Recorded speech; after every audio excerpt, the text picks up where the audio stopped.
Whether you're raising $1.4 billion or $5 million, the systems fundamentally are the same. Some of the basics are understanding human behavior and putting in place the kinds of support and infrastructure that will make that kind of goal achievable. We have some observations at Bob Carter Companies about what makes for successful campaigns, and it starts with a powerful case for support, and the case has to be emotional, urgent, rational, persuasive, all of those wonderful things that go into building a good case for support. You have to have volunteer leadership that is willing to carry that case to the appropriate funding, potential funders, and you have to have an organization that enjoys some culture of philanthropy within it, and you have to have professional staff to support it. Those are the four elements that can drive successful campaigns. Conservation has always been an important part of my life. I grew up on the shores of the Chesapeake Bay, so I guess I always knew I would end up somewhere around water. And there was no clear message that I got growing up then we need to protect these oceans, and we need to protect our world so that it has clean water.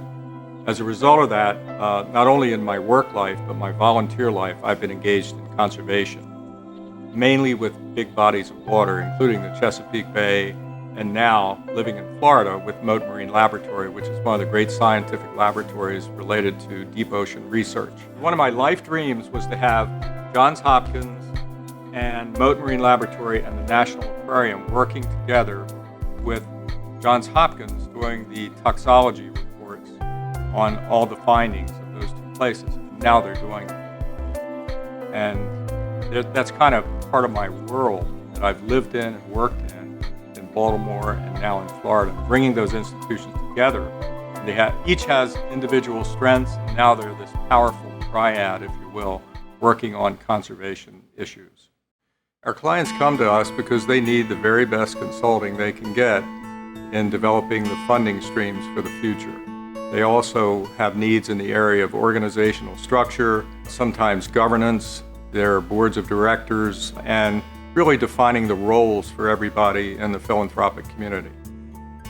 I always tell them one of the best times to have counsel come in and take a look or have a discussion about whether or not you need counsel is when you don't think you need them.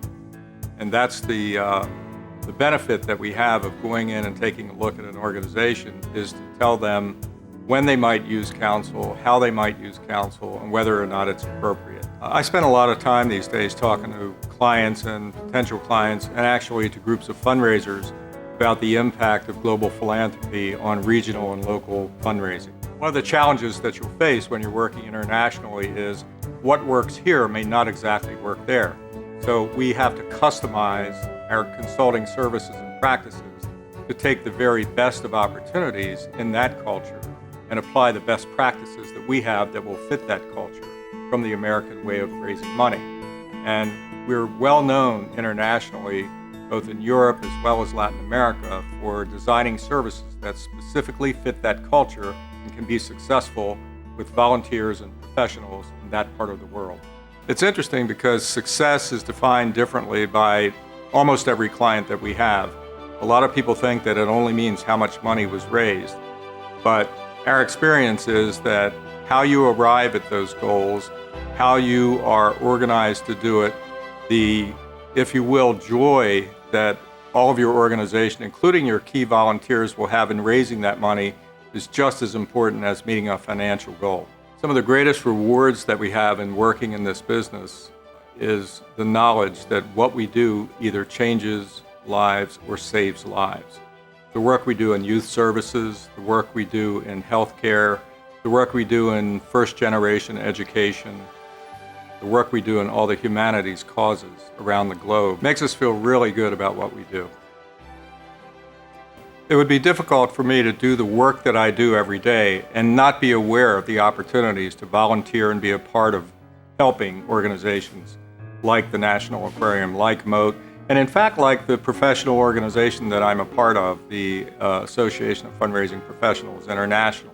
So I find that the volunteer work that I do is simply an extension of my business work every day, Or is it the other way around? I'm never sure, because my business is actually a joyful part of the volunteer work that I do. So I find this a wonderful symmetry in the way I live my life and the way I spend my time here on earth.